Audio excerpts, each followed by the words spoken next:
Bhajpa as opposition बहुत ही अच्छी है, आंदोलन करने में, झूठ फैलाने में, जो वो करती आई है। लेकिन as government and as administrators Bhajpa 100% failure है। बार बार आपके पिता और ख़ास तौर पर शिवसेना का ये आरोप पिछले 2-3 साल में रहा है कि मुंबई को कमज़ोर करने की कोशिश की जा रही है और ये जानबूझकर की जा रही है कि बीजेपी ने इस देश में क्या बनाया है, तो एक ही जवाब आता है, सिर्फ दरारें बनाई हैं।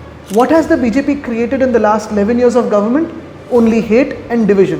नीतीश राणे तो ये भी कहते हैं कि हमें हिंदुओं ने वोट दिया, हमें गोल टोपी वालों से कचरे को जवाब देना ज़रूरी नहीं है।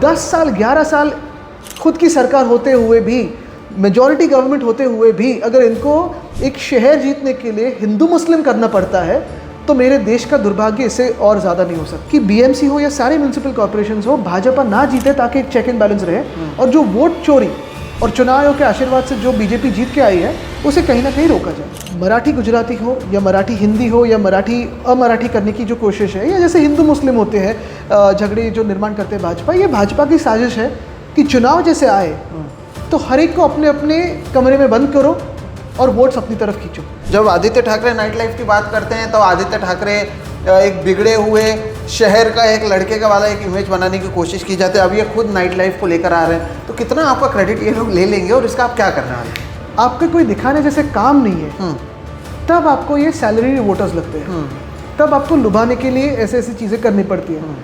तो बात फिर उसी पे आती है कि भाजपा क्या एक्चुअली गवर्नमेंट चला सकती है? कि बीएसटी जो खुद की मानती नहीं है सरकार, कहते हैं कि ये तो बीएमसी संभालेगी, बीएमसी बोलते नहीं आप पैसा दीजिए, लेकिन उनके बस डेपो पे उनकी निगाहें हैं। आप मानते हैं कि जो महाराष्ट्र असेंबली इलेक्शंस हुआ था उसमें वोट चोरी हुआ है? उठते बैठते सोते जागते उनके सपनों में सिर्फ एक ही नाम आता है, उद्धव बाळासाहेब ठाकरे जी। भाजपा का जब यही चलता है, उद्धव बाळासाहेब ठाकरे।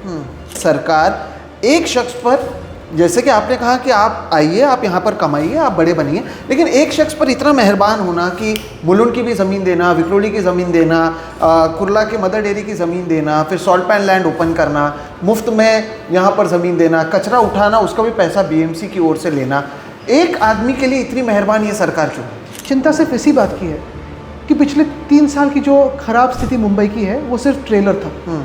अगर इनकी सरकार बीएमसी में बन जाए, बनेगी नहीं लेकिन बन जाए, तो ये मुंबई को बेच नहीं देंगे, फ्री में अदानिस्तान बनाएंगे और मुंबई के हाल इससे भी खराब करके रहेंगे। ये लड़ाई मुंबई के अस्तित्व की है, ये लड़ाई मुंबई की अस्मिता की है। दोस्तों नमस्कार और आप सभी का एक नए एपिसोड में बहुत बहुत स्वागत है। मैं हूं सुहित मिश्रा। पिछले कुछ हफ्तों से अगर आपने देखा होगा तो हम हमारे चैनल पर मुंबई संबंधित कई सारी स्टोरीज़ करते आए हैं। हमने आपको बताया कि कैसे शहर के कई जो रास्ते हैं वो पूरी तरह से खुदे हुए रहते हैं, ख़राब रहते हैं, उस पर गड्ढे पड़ जाते हैं। हमने आपको धारावी के बारे में बताया, हमने आपको सॉल्ट पैन लैंड के बारे में बताया जहाँ पर अब अदानी जी को वहाँ पर ज़मीन दी गई है, उस ज़मीन पर अब वो बिल्डिंग्स बनाएंगे। उसके अलावा हमने आपको बीएसटी बसेस के बारे में बताया कि कैसे बीएसटी बसेस को जानबूझकर एक तरीके से ख़त्म करने की कोशिश की जा रही है। इसके साथ ही साथ अब जब नया मेट्रो खुला था, आपको याद होगा 15 दिन में ही वहाँ पर पानी भर गया था। ये एक आयरनी भी है कि उसका नाम एक्वा मेट्रो लाइन था और उसमें पानी भर गया था। बहरहाल जब आप इन सभी चीज़ों में जाते हो और जब आप सत्ता में बैठे हुए भारतीय जनता पार्टी से सवाल पूछते हो कि ये क्यों हो रहा है, तो हर चीज़ के लिए उनका एक ही जवाब होता है। जैसे 70 साल के लिए देश में जो कुछ हुआ उसके लिए नेहरू जिम्मेदार होते हैं, वैसे मुंबई में पिछले 25 साल में 27 साल में जो कुछ हुआ उसके लिए ठाकरे जिम्मेदार होते हैं। ऐसे में मुझे लगा कि हमें ठाकरे से ही पूछना चाहिए कि आखिर क्यों आप लोगों ने इस शहर में कुछ नहीं किया, क्यों बार बार आप पर ये आरोप लगते रहते हैं। यहाँ तक कि अब जब देश के प्रधानमंत्री नरेंद्र मोदी नवी मुंबई आए थे और तीसरी बार उन्होंने मेट्रो 3 का उद्घाटन किया, 2023 में हुआ है, 2025 में हुआ है, फिर से 2025 में हो रहा है, तब एक बार फिर से उन्होंने महाविकास आघाड़ी पर और ख़ास तौर पर शिवसेना यूबीटी पर आरोप लगाए कि उन्होंने मेट्रो के काम को रोका और एक तरीके से उन्होंने पाप किया। इस सब की सच्चाई क्या है उसे आज जानने की कोशिश करेंगे और आज हमारे साथ जो जुड़े हुए हैं वो पूर्व मंत्री, वर्ली से विधायक, युवा सेना के अध्यक्ष और साथ ही साथ महाराष्ट्र के एक युवा नेता आदित्य ठाकरे जी मौजूद हैं। बहुत बहुत स्वागत है आदित्य जी आपका। जैसे कि शुरुआत में मैंने कहा, एक लेगेसी बन चुकी है। जैसे देश में हर एक चीज़ के लिए नेहरू जिम्मेदार है, गांधी फैमिली जिम्मेदार है, मुंबई में जो भी चीज़ खराब होती है उसके लिए आप लोग जिम्मेदार हैं, अच्छी होती है उसके लिए जो अभी सत्ता में है वो जिम्मेदार हैं। किस तरह से आप देखते हैं जब ये आरोप लगाए जाते हैं कि आप मेट्रो के खिलाफ थे, मेट्रो 3 के खिलाफ थे, और खुद देश के प्रधानमंत्री इसकी बात करते हैं। आज केवल मुंबई पर हम आपसे बात करना चाहते हैं, आपके विजन को जानना चाहते हैं। इसी सवाल से हम शुरू करते हैं। सोहित, देखो, इसमें 3 चीज़ें अभी उभर के आती है जो देश में, अगर आप अभी का माहौल देखो, अभी की जो स्थिति है, अभी के जो हाल है, पहली चीज़ जो नज़र आती है साफ तौर पे वो ये है कि भाजपा विपक्ष करके बहुत ही अच्छी पार्टी है। बहुत बार उन्होंने ये भी कहा है कि विपक्ष उनके डीएनए में है, और ये सत्य चीज़ है, ये इसमें कोई झूठ बात नहीं है। भाजपा एज ऑपोजिशन बहुत ही अच्छी है, आंदोलन करने में, झूठ फैलाने में, जो वो करती आई है। लेकिन as government and as administrators Bhajpa 100% failure है, क्योंकि जो वो आरोप लगाते हैं या जो बातें कहते हैं, अगर आज देश की स्थिति देखें तो दिन ब दिन खराब होते जा रही है। सीधी सी बात है ना, अगर ये देखो पूरे देश के हिसाब से देखो, चलो मुंबई तो एक बाजू में हमारा एक शहर है, छोटा सा शहर है, छोड़ देते 1 मिनट के लिए। भाजपा के लिए भाजपा तो दुनिया में सबसे बड़ी पार्टी है जिसको एक अध्यक्ष नहीं मिल रहा अभी तक, लेकिन चलो वो भी एक बात छोड़ देते हैं। लेकिन जब वो घुसपैठियों की बात करते हैं कि बांग्लादेशी आ गए हैं, रोहिंग्या आ गए हैं, एक तो बहुत सारे भाजपाई से अगर पूछो उनको बांग्लादेश और रोहिंग्या में फ़र्क नहीं पता चलेगा, वो पता भी नहीं होता है। वैसे ही वो कहते हैं कि चलो बांग्लादेशी आ गए, रोहिंग्या आ गए, फिर ये फैलाते हैं कि अगर हम चुनाव हार गए तो बांग्लादेशी शहर को ले लेंगे, देश को ले लेंगे। अरे भाई, अगर आपकी सरकार 11 साल से केंद्र में है, 11 साल से लगभग ज़्यादातर राज्यों में है देश में, कई राज्य ऐसे भी हैं जो पहली बार वो जीते हैं, उड़ीसा हो या बहुत सारे ऐसे राज्य हो, तो अगर आपकी सरकार इन सारे राज्यों में है और हमारे देश में केंद्र सरकार में शासन कर रही है, तो ये घुसपैठी आए कैसे? किसकी जिम्मेदारी होती है कि ये घुसपैठी रोके?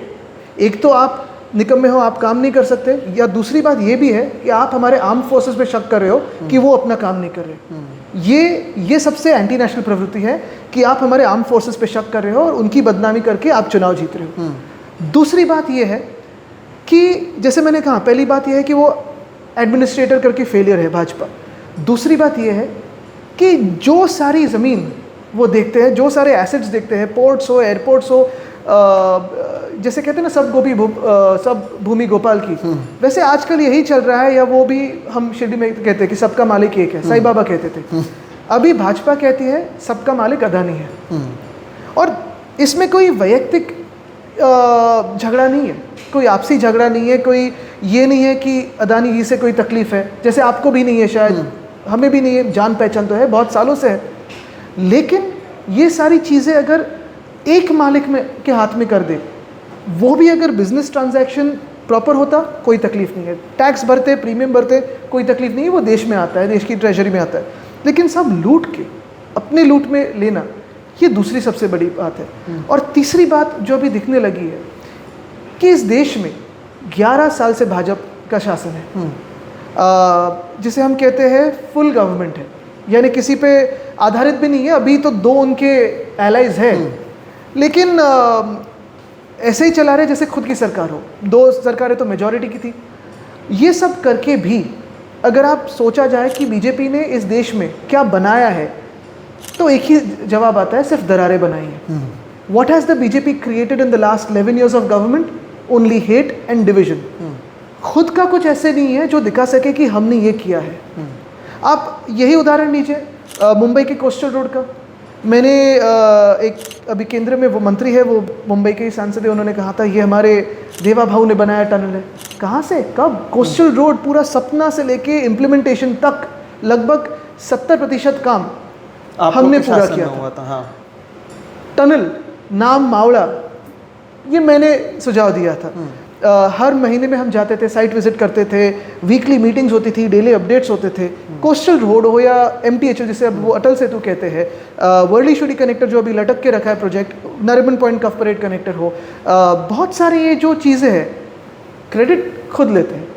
और ये हम अलायंस में जब थे तब हम इतना सोचते नहीं थे, लेकिन अगर आप देखें तो परसों ही कोई मुझसे मिला था, एक फाइनेंशियल एनालिस्ट है वो, उन्होंने कहा कि आदित्य आप ये सोचिए कि क्रेडिट लेने में आप बहुत पीछे पीछे हट जाते हो। मैंने कहा जाहिर सी बात है, हम तो क्रेडिट ले भी नहीं सकते।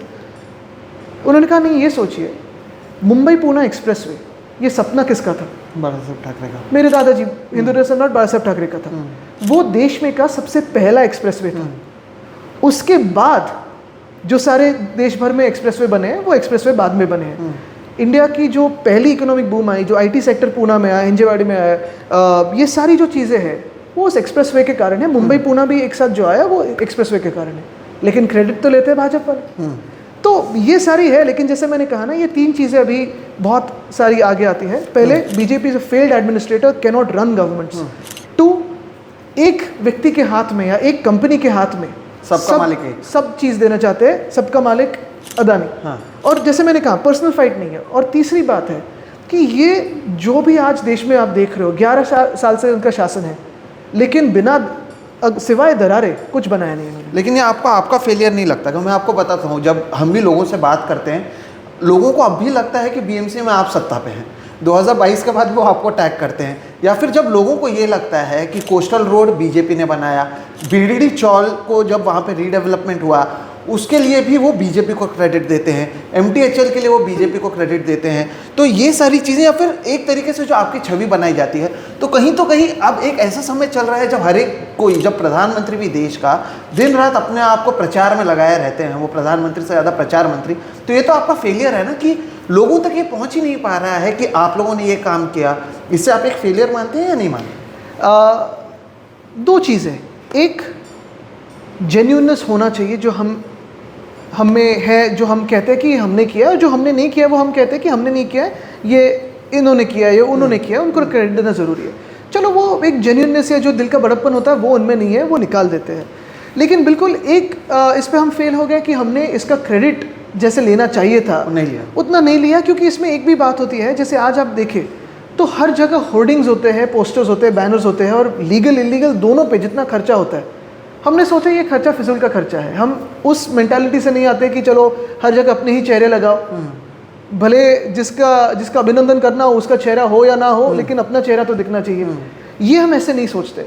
दूसरी चीज़, जितना खर्चा उन्होंने अभी किया, अभी तो क्या होने लगा है सोहित, सरकार में अगर आप देखें तो एक फुल सीएम और 2 हाफ सीएम है, डीसीएम, तीनों में कंपटीशन है कि ज़्यादा पोस्टर्स कितने हैं, किसके हैं। तो अपने अपने लोगों को लगा देते हैं कि चलो मेरा पोस्टर लगाओ, मेरा होर्डिंग लगाओ, इनका 20 फुट का तो मेरा 22 फुट का होना चाहिए। एक मज़े की बात है, अगर आप नागपुर आए, अभी हमारा अधिवेशन शुरू हो जाएगा, तो उस सत्र में आप देखेंगे कि नागपुर की जो हमारी असेंबली है उसी के बाहर सीएम और डीसीएम के होर्डिंग्स में एक रेस लगती है, कंपटीशन। पहले दिन ये ऊंचे होते हैं, फिर दूसरे दिन इनकी हाइट बढ़ती जाती है। ये तो किसका एवोल्यूशन है पता नहीं, लेकिन ये बहुत रिग्रेसिव होते जा रहे हैं कि पूरी फोकस। और क्रेडिट की बात जो हो, एड्स देना हो न्यूज़पेपर्स में, या टीवी पे एड्स चलाना हो, या होर्डिंग्स लगाना हो, उसको खर्चा बहुत आता है। और ये खर्चा जो कर रहे हैं ये खुद का खर्चा नहीं है, खुद के पॉकेट से नहीं है, ये आपके और हमारे पॉकेट से कर रहे हैं। ये टैक्स पेयर मनी लगा रहे जो अपने चेहरे लगाने में जा रहे हैं। रही बात कोस्टल रोड की हो, अटल सेतु की हो, वर्ली कनेक्टर जो अभी बनने जा रहा है उसकी हो, या फिर मुंबई के शासन की हो, मुंबई में कोस्टल रोड का हमारा प्रोमेनाड हो, महालक्ष्मी मंदिर के पीछे का जो एंट्रेंस है वो खोलने का हो, बीडीडी चाल का हो, मुझे लगता है ये सारी बातें मुंबई कर जो है उसे पता है। इसलिए तो 25 साल हमें आशीर्वाद मिलते आए हैं और आगे भी मिलते रहेंगे जी। क्योंकि अब हम मुंबई की बात कर रहे हैं और लगातार मुंबई में हम ये देखते आए हैं कि ईज़ ऑफ लिविंग जहाँ पर होना चाहिए, एक ऐसा शहर जहाँ पर शायद मेरे दादाजी एक ज़माने में आए थे और लोग आए, सेटल हुए, यहाँ पर हम सब बड़े हुए। लेकिन पिछले कुछ समय में यहाँ पर जिस तरह से परिस्थिति हुई है, मसलन के तौर पर अगर आज हम बात करें तो अब तक 2022 तक भी या 2023 तक भी बीएसटी बसेस की बात करें, ट्रांसपोर्टेशन से हम शुरू करते हैं, प्रधानमंत्री भी आकर बात कर रहे थे, 32 लाख लोग बीएसटी बसेस से जाते थे। आप लोगों ने ऐलान किया था इस बसेस को जो है आप और भी आगे बढ़ाएंगे, हज़ारों की 10,000 बसेस लाने की बात कर रहे थे। लेकिन अब इस शहर में केवल 2758 बसेस हैं, उसमें से 639 ही बीएसटी के खुद के हैं, 2119 वेट लीज हैं, और जो लोग भी जाते थे वो 32 लाख से कम होकर 24 लाख हो गए। दुनिया भर में जहाँ पर शहरों में जो पब्लिक ट्रांसपोर्ट होता है उसे बेहतर करने की कोशिश की जा रही है, मुंबई में आपको क्यों लगता है कि ऐसा किया जा रहा है कि एक डिज़ाइन तरीके से बीएसटी को खत्म करने की कोशिश की जा रही है, और वही टाइम पे हम देखते हैं 1 लाख बाइक टैक्सेस आ रहे हैं? नहीं, ये देखिए सोहित, ये शायद कहना अभी बहुत प्रीमेच्योर हो, लेकिन इसकी रीडिंग आप देख लीजिए। ये सिर्फ मुंबई की बात नहीं है, गुजरात छोड़ के जिस राज्य में भाजपा शासन करते हैं, गुजरात में भी कोई अच्छा हाल नहीं है, लेकिन वो जो दिखाना चाहते हैं उस राज्य को वो ख़त्म करना चाहते हैं सोशली। अगर आप सोशल फैब्रिक देखें तो बहुत सारे राज्यों में भाजपा जब 2012-13 से जीतने लगी है, वहाँ की एक तो हिंदू या मुस्लिम उसमें दरारें करती है, रंजिशें निर्माण करती है। फिर आगे जाके अगर आप देखें तो हिंदुओं में भी जाति के आधार पे झगड़े तैयार कर देती है। फिर गरीब और अमीर इनों में झगड़े तैयार कर देती है, किसान और दूसरे लोगों में झगड़ा निर्माण करना, ये भाजपा की खासियत है। लेकिन इससे होता क्या है, सोशल फैब्रिक खराब हो जाता है। दूसरी चीज़, अगर सोशल फैब्रिक खराब हो तो रास्तों पे जो एक शांति चाहिए, आपको एक स्टेबिलिटी चाहिए, एक समृद्धि चाहिए, वो नहीं आ जाती है। एक तरफ आप लगे हो अपने झगड़े में, एक तरफ आप लगे हो छोटी छोटी आपसी बातों में, दूसरी तरफ ये पैसा खा के भ्रष्टाचार करके किसी पे आरोप लगाते हैं, जो भ्रष्टाचारी उसको अपनी पार्टी में लेते हैं, वॉशिंग मशीन में डाल के साफ कर देते हैं। पैसा तो खा ही लेते हैं, ट्रेजरी खत्म करते हैं, लेकिन उस राज्य की जो ताकत होती है, आर्थिक ताकत जो होती है इन्वेस्टमेंट को आकर्षित करने की, वो भी खत्म कर देती है। आज अगर मुंबई देखें तो इनका खेल यही है कि मुंबई को जो फाइनेंशियल कैपिटल के हिसाब से आप देखते हो वो इम्पोर्टेंस ख़त्म कर दे। और हमारी जो ट्रेनें चलती है, लोकल ट्रेन, उसमें लगभग हर दिन 60 लाख लोग प्रवास करते हैं, ट्रैवल करते हैं। उसी के अगर आप कंपैरिजन में बीएसटी देखें तो हर दिन 30 से 35 लाख लोग आते जाते थे। और पिछले 25 साल में हमने जो फेयर्स रखे थे और पिछले 5 साल में हमने जो फेयर्स रखे थे, 5 किलोमीटर जाना है 5 रुपीज़, 10 किलोमीटर 10 रुपये, 15 किलोमीटर 15 रुपये, 15 किलोमीटर से आगे कहीं भी जाना है 20 तो 20 रुपये में आप जा सकते थे एसी बस में। हमारा सिर्फ सपना नहीं था, लेकिन हमने एक्शन भी उस पर शुरू की थी। एक तो यूनियन के साथ जो हमारा एक अंडरस्टैंडिंग था, जो मेमोरेंडम ऑफ अंडरस्टैंडिंग था कि यूनियंस के लिए बीएसटी की खुद की बसेस 3,337 होनी चाहिए। उसके आगे जाके मुंबई की जो ज़रूरत है, फिर उसमें हमने सारी जो बातें उसमें आना चाहिए। आपकी ट्रेन की जो कनेक्टिविटी है, मेट्रोज़ की कनेक्टिविटी है, मेट्रो की पीक की कनेक्टिविटी जो होगी, जैसे मेट्रो 3 की 2034 में होगी, कितने लोग मैक्सिमम ट्रैवल कर सकते हैं। मुंबई के डीपी प्लान के हिसाब से कितने लोगों की सिचुएशन ऐसे हो कि यहाँ रहते हैं लेकिन वहाँ काम करने जाना पड़ेगा। डीपी प्लान अगर एग्जीक्यूट हो तो क्या मुंबई की स्थिति हो सकती है, क्या लोक संख्या हो सकती है। इसके हिसाब से मुंबई को कम से कम 10,000 बसेस की ज़रूरत है। इसी की तो हम प्लानिंग में थे। और 10,000 इलेक्ट्रिक बसेस, यानी कभी कभी दुख इसी बात का होता है, आज मैंने देखा ये 2-3 महीने पहले कि ओस्लो कहते हैं कि हम दुनिया के सबसे बड़े इलेक्ट्रिक फ्लीट के ओनर हैं पब्लिक ट्रांसपोर्ट में। शायद 1000 के आसपास बसेस हो, और अच्छी बात है, फुल क्रेडिट उन्हीं से तो हमने ओस्लो से क्लाइमेट बजटिंग सीखा था। लेकिन मुंबई 2027 तक अगर हमारा शासन होता था तो 2027 तक 10,000 इलेक्ट्रिक बसेस पे आ जाती थी। अभी भी बहुत सारी, लगभग 5,000 बसेस आ जाती थी। और हम अभी बीएमसी जीत के वो करेंगे वापस, वो सपना था और सपना पूरा करके रहेंगे। ये इसलिए है, उसमें मिनी बसेस होनी चाहिए, मीडियम रेंज बसेस होनी चाहिए, लॉन्ग रेंज बसेस होनी चाहिए, डबल डेकर भी होनी चाहिए जो इलेक्ट्रिक हो। मैं तो इसके एक कदम आके जाके हाइड्रोजन बसेस को लाना चाहता था, उस पर भी बातचीत चल रही थी। ये तो आपका प्रोजेक्ट एक था, क्योंकि ये जीरो एमिशन वाली बसेस है, आप बात कर रहे थे। हाँ, और आप उसकी बस के पीछे जहाँ या बस के आजू बाजू में खड़े रहे, एग्जॉस्ट तो है ही नहीं, आवाज़ भी नहीं आती। सही बात है। लेकिन मुंबई को जो ख़त्म किया जा रहा है ना, सिर्फ बसेस या ट्रेनों से नहीं। अगर आप देखें तो आज पिछले 3 सालों में जो रोड स्कैम हुआ है, जो स्ट्रीट फर्नीचर स्कैम हुआ है, जो ये ब्यूटिफिकेशन स्कैम हुआ है, हर एक वार्ड को 40 करोड़ दिए थे फेकनाथ बिंदे ने। पैसा गया कहाँ पता नहीं। लेकिन आज सोहित मुझे बताइए, आप आज की दिन पे क्या एक भी फुटपाथ चलने जैसे है? बिल्कुल नहीं। लेकिन एक भी सड़क आप स्मूथली चला सकते हो, गाड़ी नहीं जा सकते। तो इसका मतलब यही है कि ना आपको कनेक्टिविटी ठीक से मिल रही है, और लास्ट माइल कनेक्टिविटी जो अभी इनके सर में भूत चढ़ा हुआ है कि चलो अभी पॉड ट्रांसपोर्ट करते हैं बीकेसी में। एक बार मैंने ही इंट्रोड्यूस किया था फेकनाथ बिंदे को पॉड ट्रांसपोर्ट के कॉन्सेप्ट से 6-7 साल पहले। लेकिन जैसे आप स्टडी करते हो तो आपको पता चलता है कि बीकेसी में फीजिबल नहीं है, पूरा भरा हुआ बीकेसी है, डेंसिटी हाई है। Last mile should always be walkable. सही बात है। और हर शहर को जेंडर, क्लाइमेट और टेक्नोलॉजी के लेंस से आप देखना चाहिए। अगर नहीं है, हमारा अभी का शहर किसी भी लेंस में नहीं फिट होता। सही बात है, क्योंकि आप अगर किसी भी इंटरनेशनल शहर में जाते हो तो उसका एक कैरेक्टरिस्टिक्स होता है जो यहाँ पर नहीं है ना। चलने के लिए इन्होंने फुटपाथ रखा है। हमने जब बीएसटी पर खबर की थी, हमने देखा था on an average people have to wait for 45 minutes. तो किसके पास इस शहर में टाइम है? आप लाइनें देखते हो अभी तो जी। दूसरी बात तो ये है, मैंने अभी बीच में पढ़ा था कि सरकार इस पे भी आ गई है कि बीएसटी जो खुद की मानती नहीं है सरकार, कहती है कि ये तो बीएमसी संभालेगी, बीएमसी बोलते नहीं आप पैसा दीजिए, लेकिन उनके बस डेपो पे इनकी निगाहें हैं। सही बात है, बीएसटी के डिपोज पे इनको बेचने हैं। जमीन चाहिए। हाँ, जमीन तो चाहिए, हाँ। पैसा तो चाहिए, लेकिन जिम्मेदारी नहीं चाहिए। हाँ। ये भाजपा शासन का और लास्ट माइल कौन है? कनेक्टिविटी आज भी हम देख रहे थे कि जैसे हम यहाँ पर जब आ रहे थे, आपका जो यहाँ पर मेट्रो स्टेशन है उसके आसपास भी आपको बहुत दूर तक एक तो चलकर जाना, उसकी प्लानिंग नहीं है। प्लस लास्ट माइल कनेक्टिविटी के लिए जब सरकार बीएसटी बसेस का इस्तेमाल न करते हुए किसी थर्ड पार्टी को, एक प्राइवेट पार्टी को, सिटी फ्लो का अगर वो कहते हैं कि वो बसेस लेकर जाएं, प्लस बीएसटी के रेट्स को ये बढ़ाते हैं, तो ये क्या दर्शाता है कि ये यही दर्शाता है कि कितने भ्रष्ट सरकार है। क्योंकि सिटी फ्लो हो या वो कौन सा था बाइक का ऐप, रैपिडो, मज़े की बात यह है कि सिटी फ्लो की बात हुई, सरकार ने कहा कि हम सिटी फ्लो को अलाउ नहीं करेंगे, अभी प्राइवेट बसेस सिटी फ्लो चला रही है। Last mile connectivity Acharya Atre station Worli में से आगे जाने के लिए परसों ही मैंने खबर पढ़ी एक बड़े न्यूज़पेपर में कि सिटी फ्लो और एक प्राइवेट ट्रांसपोर्ट करेगी। क्यों? बीएसटी क्यों नहीं है? सही बात। दूसरी बात यह है कि लास्ट माइल को भी आपको क्यों व्हील की ज़रूरत है? लास्ट माइल चलने जैसा होना चाहिए। 1 माइल अगर आप चल नहीं सकते हो तो कैसा शहर है? दूसरी बात रैपिडो की वैसी है ना, आपको याद होगा कि हमारे जो मानसून सत्र में ट्रांसपोर्ट मिनिस्टर फुल जैकेट वैकेट पहन के आ गए और रैपिडो को फाइन किया, वो सब पूरा एक स्टंट किया। 2 हफ्ते बाद उनके दहीहंडी में सबसे बड़ा स्पॉन्सर कौन था? रैपिडो। 2 हफ्ते बाद लाइसेंस मिल गया।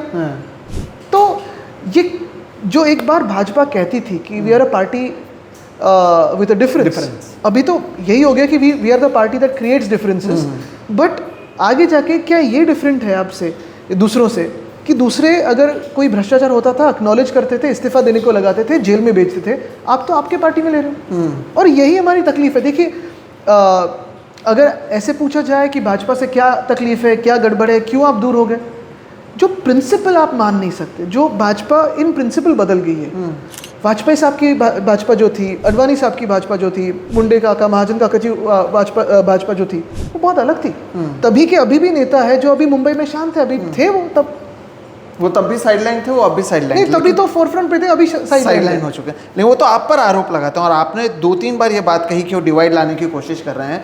मुझे लगता है कि मैंने पहली बार ये सुना इस बार मुंबई में, क्योंकि इलेक्शंस आने वाले हैं, कि नवरात्रि में कहा गया कि मुसलमानों को हम यहाँ पर नवरात्रि खेलने नहीं देंगे। मुंबई में ये बातें नहीं, हमने मध्य प्रदेश में सुना है, गुजरात में सुना है, वो सुना गया। फिर आपके एक विधायक हैं, वो जैसे शोले में था सो जाओ वरना गब्बर आएगा, वैसा आपके जो विधायक हैं हारून खान, उसका नाम लेकर डराया जाता है कि अगर बीजेपी सत्ता में नहीं आती है तो कल जाकर कोई हारून खान महापौर बन जाएगा। उद्धव ठाकरे अगर सरकार में आएंगे तो किस तरह से रोहिंग्या हर जगह पर आ जाएंगे। तो इस तरह की बातें होना जो आज तक नहीं हो रहा था। और नीतीश राणे तो ये भी कहते हैं कि हमें हिंदुओं ने वोट दिया, हमें गोल टोपी वालों कचरे को जवाब देना ज़रूरी नहीं है। लेकिन एक बात यह है इस वक्त कि मैं लगभग 35 साल अभी मेरी उम्र है, लेकिन 30 साल तो मैं राजनीति बहुत नज़दीक से देख रहा हूँ। 5 साल का था तब हमारी सरकार बनी थी। मेरे दादाजी का जो करियर था तब 90s और 2000 में पीक पे था। मैं देखता था, उनके दौरे पे जाता था, साथ में सभाओं पे जाता था, और वो उन्हें वॉइस ऑफ हिंदूज़ भी कहते थे, हिंदू हृदय सम्राट कहते थे। कश्मीर से लेकर कन्याकुमारी हो, दुनिया भर में हो, उन्हें एक अलग रिस्पेक्ट है। और ये होके भी उन्होंने ऐसी बातें कभी नहीं की। मुंबई में, और जो मैंने पहले भी कहा था एक इंटरव्यू में, कि मुंबई का जो आप फेस देखें, एक हर एक शहर का नेचर होता है, कैरेक्टरिस्टिक होता है, वो लिबरल है। क्योंकि यहाँ हिंदू हृदय सम्राट बाला साहेब ठाकरे थे और शिवसेना उद्धव बाला साहेब ठाकरे पार्टी थी। क्योंकि इस प्रेजेंस की वजह से हमारे यहाँ लेफ्ट राइट सेंटर कोई ना लेबर को तंग करता था, ना इंडस्ट्री को तंग करता था। इस प्रेजेंस की वजह से हमारे शहर में कभी भी ऐसे फालतू के झगड़े या कोई रूमरबाजी नहीं होती थी कि रोहिंग्या आ गए, ये आ गए। सब खुशी से रहते थे। सब जो भी सपना एक पालता था, जो सपना उनका था, किसी का भी था देश भर में, कि मुझे बड़ा बनना है, मुझे कुछ करना है, खुद का कुछ निर्माण करना है, तो वो मुंबई में आते थे, because you are free of persecution in Mumbai. और यही भाजपा तोड़ना चाहती है, कि आपके सपने तोड़ना चाहती है मुंबई में आके। लेकिन उनका तो यही कहना यही है ना उनका, ये कि अगर आप सोचे सोहित कि 10 साल 11 साल हो गए, आज मैं 2.5 साल सरकार में था, मंत्री था, तो भी मैं आपको 5 6 7 चीज़ें गिना सकता हूँ जो हमने की है। 10 साल 11 साल खुद की सरकार होते हुए भी, मेजॉरिटी गवर्नमेंट होते हुए भी, अगर इनको एक शहर जीतने के लिए हिंदू मुस्लिम करना पड़ता है, तो मेरे देश का दुर्भाग्य इससे और ज़्यादा नहीं हो सकता। सही बात कि ऐसे लोग हमारे सिर पे बिठाए गए। आप लिबरल शब्द इस्तेमाल कर रहे हैं, लेकिन उसे तो आप एक गाली की तरह देखते हैं। अब मुझे नहीं पता, बीएमसी इलेक्शन से पहले मुंबई फाइल्स भी निकालेंगे, जैसे केरला फाइल्स। हाँ, बिल्कुल निकालेंगे, बंगाल फाइल्स निकाला, ये सब करेंगे। जैसे अभी आप देखो ना, लेकिन अगर आप बीडीडी का उदाहरण लें, बीडीडी चौल आप जो कह रहे थे, बीडीडी चौल शायद हमारे सिर्फ शहर के नहीं तो देश के सबसे बड़े हाउसिंग ट्रांसफॉर्मेशन की स्टोरी है। आप अगर मेरे साथ वहाँ आओगे तो आपको ये देखेगा कि 1923 की भी बिल्डिंग है और अभी 2025 की भी बिल्डिंग है। लगभग 100-102 सालों का अंतर है, और आज भी वो 100 साल पुरानी बिल्डिंग में रहते हैं। ऑफकोर्स रहने की अभी कंडीशन नहीं है, बहुत रिपेयर्स हुए वगैरह वगैरह। 160 स्क्वायर फीट की ये होम्स थी, पहले जेल करके बनाई थी, फिर उसका यूज़ चेंज होते गया, फिर टेनेंसी है, बहुत सारे लोग वहाँ रहते हैं। लेकिन वो बीडीडी चौल ट्रांसफॉर्मेशन अगर आप देखें तो वर्ली नामजोशी, वर्ली में 2 है, एक 10,000 फैमिलीज़ की है लगभग, दूसरी 2,500 फैमिलीज़ है, और वडाड़ा में तीसरी है जो 2,500 है। एक शिवड़ी की है जो रही हुई है, जो हम मांग कर रहे हैं केंद्र सरकार को, हमें आज़ादी दीजिए ये करने के लिए। आप कीजिए ना, तो हमें करने दीजिए, हमें यानी स्टेट गवर्नमेंट को। और यही मॉडल हम कहते हैं कि धारावी में लागू हो सकता है कि सरकार ओनर है, सरकार ने कॉन्ट्रैक्टर्स थ्रू टेंडर प्रोसेस चुने हैं, 1 2 3 कॉन्ट्रैक्टर्स है, 3 प्रोजेक्ट्स के लिए 3 कॉन्ट्रैक्टर्स है। इसका नारियल फोड़ा गया था फडणवीस साहब के हाथों से 2016 में। सही बात है, ये सत्य है। लेकिन 2016 से 2021 तक कुछ एक ईंट नहीं हिली, ऐसे ही चलते रहा। जैसे बहुत सारे इनके प्रोजेक्ट्स हैं, अगर आप देखें तो छत्रपति शिवाजी महाराज की मेमोरियल जो वो बनाना चाहते हैं, शिव स्मारक समंदर में, 2017 के पहले पीएम साहब को लाया, नारियल फोड़ा, जल पूजन किया, उसके बाद अभी कितने साल हो गए। सही बात है। हाँ, फिर स्टैचू ला रहे थे, वो है महामानव डॉक्टर बाबा साहब अम्बेडकर जी का भी अभी वैसे ही मेमोरियल, बहुत साल हो गए। तो ऐसे ही इन्होंने ये वादा किया था, पूरा नहीं किया था, निभाना नहीं था। 21 में जाके जब लॉकडाउन पहले उठा, फिर 1 अगस्त 2021 को हमने काम शुरू किया, पूरा रिव्यू किया, डिज़ाइंस चेंज किए। अभी जाके आप देखें तो फर्स्ट फेज़ ऊपर आ गया, टावर DE, वहाँ लोग रहने को गए वर्ली में। लेकिन ये लगभग जो 15,000 फैमिलीज़ है, ये मुंबई है, ये हार्ड वर्किंग मुंबई है, ये मुंबई है जो मेहनत करती है, ये मुंबई है जो पुलिस में है, जो गवर्नमेंट में है, जो बहुत सारे अपने न्यूज़ चैनल्स के कैमरा पर्सन्स वहाँ रहते हैं। बहुत सारे लोग जो डेली सर्विस को जाते हैं, जो मुंबई बनाते हैं, वो ये लोग हैं। इनमें मराठी है जो ऑफकोर्स हिंदू है, उनमें भी अलग अलग जातियों के, इनमें मुस्लिम्स भी है, इनमें तेलुगु है, इनमें बुद्धिस्ट है, इनमें क्रिश्चियंस है। बहुत सारे लोग यहाँ रहते हैं, लेकिन ये मेरे मुंबई कर है और इनकी सेवा करना हमारा कर्तव्य है। तो यही तो हमारी फिलॉसफी रही है जो बीजेपी तोड़ना चाहती है। बिल्कुल।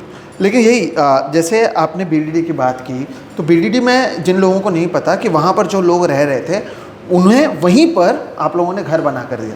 लेकिन जब धारावी की बात आती है, वहाँ पर जब हो रहा है, तो ये कहा जा रहा है कि जो लोग धारावी में रह रहे थे, उन्हें मुंबई के अलग अलग जगहों पर लेकर जाया जाएगा, और वहाँ पर जो रीडेवलपमेंट किया जाएगा, बड़े टावर्स बनाए जाएंगे, अदानी को कॉन्ट्रैक्ट दिया गया है। उसे लेकर भी जब हमने सीरीज़ की, तो हमने एक सॉल्ट पैन लैंड भी देखा, जहाँ पर सॉल्ट पैन लैंड की वजह से शहर में बहुत जगहों पर पानी नहीं भरता है। यहाँ तक कि जब 26 जुलाई में बाढ़ आई थी, तब भी उन जगहों पर पानी नहीं भरा था। लेकिन सॉल्ट पैन लैंड भी खोल देना, धारावी से लोगों को कहाँ पर भेजेंगे, कौन जाएगा, कौन नहीं जाएगा, कौन पात्र होगा, कौन नहीं होगा। आप रिसेंटली भी वहाँ पर जाकर आए थे। आप जब धारावी का विरोध करते हैं, तो एक तरीके से इमेज ये बनता है कि अरे स्लम्स अगर हटकर वहाँ पर बिल्डिंग्स बन रहे हैं तो प्रॉब्लम क्या है, आदित्य ठाकरे को प्रॉब्लम क्या होता है, शिवसेना को प्रॉब्लम क्या है। तो इसके बारे में अगर आप बताएं, तो आपकी लड़ाई किसके खिलाफ है? रीडेवलपमेंट के खिलाफ है, अदानी के खिलाफ है, लड़ाई है किसके खिलाफ? धारावी पे पूरा एपिसोड कर सकते हैं, लेकिन अगर संक्षिप्त में कहना है तो 2-3 चीज़ें कहना चाहता हूँ। शायद 5 मिनट लगेंगे, लेकिन स्टोरी जो है, सत्य जो है, वो लोगों के सामने आना ज़रूरी है, जो आप भी करते आए हो। पहली बात ये है कि धारावी रीडेवलपमेंट ये काफ़ी सालों से, काफ़ी जनरेशन्स ऑफ लीडर्स का सपना रहा है कि धारावी का पुनर्विकास हो। 90-91 सालों में भी एक फ़ेज़ हुई थी, वो एक फ़ेज़ अभी भी है, जो धारावी फ़ेज़ 1 है, उनको भी अपने अपने घर मिले थे। लेकिन धारावी सिर्फ स्लम नहीं है, बहुत सारे स्लम्स की जो रीडेवलपमेंट होती है। जैसे मैं अभी हक से कह सकता हूँ, खुशी से कह सकता हूँ कि Worli in the next 3 years will be slum free, क्योंकि हमने पिछले 6 सालों में जो मेरे साथीदार हैं, फिर वो आशीष चिंबुरकर जी हो, सचिन भाऊ हो, सुनील भाऊ हो, जो मेरे सारे शाखा प्रमुख हैं, बहुत सारे जो कार्यकर्ता हैं, उनको साथ में लेके, बहुत सारे जो वहाँ विकासक हैं और स्लम सोसाइटीज़, इनको दोनों का विश्वास पक्का करके सरकार के साथ बैठ के जो हमारी शासन थी और बाद में भी जो अफसर आए, काम ऐसे किए हैं जहाँ उनको वहीं घर मिलेगा, जैसे चाहिए वैसे मिलेगा, और नए घर भी आएंगे, लेकिन Worli will be slum free, एक अपग्रेडेशन होगा। इसलिए तो अभी बीच में मुझे लगता है एक फाइनेंशियल टाइम्स और एक न्यूज़पेपर ने कहा था कि सी फेस तो बिलियनर्स रो बन गया है कोस्टल रोड की वजह से, लेकिन पीछे का भी जो वर्ली है सी फेस के पीछे, वो भी एक अलग बन रहा है। तो ऐसे ही सपना ऑफकोर्स धारावी का है। धारावी यहाँ 5 मिनट पे है। धारावी 300 एकड़ की है। उसमें सिर्फ झुग्गियाँ नहीं है, झुग्गी तो है, लेकिन बहुत सारी अलग अलग इमारतें हैं। फिर वहाँ कहीं चौल है, माइक्रो मीडियम स्मॉल इंडस्ट्रीज़ है, फूड प्रोसेसिंग यूनिट्स है, लेदर इंडस्ट्री है, ये सारी जो बातें हैं, पॉटर्स है। तो ये सारी जो लोग हैं वो सालों से रहते आए हैं, जनरेशन से रहते आए हैं। बीच में मैं गया था हाल ही अभी पॉटर्स कुंभारवाड़ा में, लगभग 15 एकड़ का वो कुंभारवाड़ा है, थोड़ा ज़्यादा या कम होगा। मैं जाने से पहले, क्योंकि ऑफकोर्स बात चली तो फिर न्यूज़ में आ गया, फिर मुझे ट्वीट्स आए कि आप बांग्लादेशियों को बचा रहे हो, रोहिंग्या को बचा रहे हो, ये सब। मैंने कहा चलो देखते वहाँ रहता कौन है। मैं कुंभारवाड़ा में जब गया तो सारे लोगों ने मेरा स्वागत किया, लेकिन 1-2 लोगों ने मेरे हाथ पकड़ के कहा, एक बुजुर्ग औरत थी, उन्होंने कहा कि तुम यहाँ आए हो, हमें बचाने के लिए आए हो, आपके दादाजी का वादा पूरा करो। तो फिर मैं उनके घरों में गया। पॉटर्स थे, सब लोग पॉटरी का काम करते हैं। जो दही हंडी पे हम सारे नेता जो लगाते हैं हर जगह हंडी, फिर अपने जो दिए आते हैं या सारे जो मिट्टी के जो कुल्हड़ बनते हैं वो वहीं से आते हैं। तो सारे लोग बैठ गए मेरे सामने, मैं उनके साथ बैठ गया और मैंने उनको पूछा आप कहाँ से हो? बांग्लादेश से हो, बर्मा से हो, क्या हो आप, रोहिंग्या हो?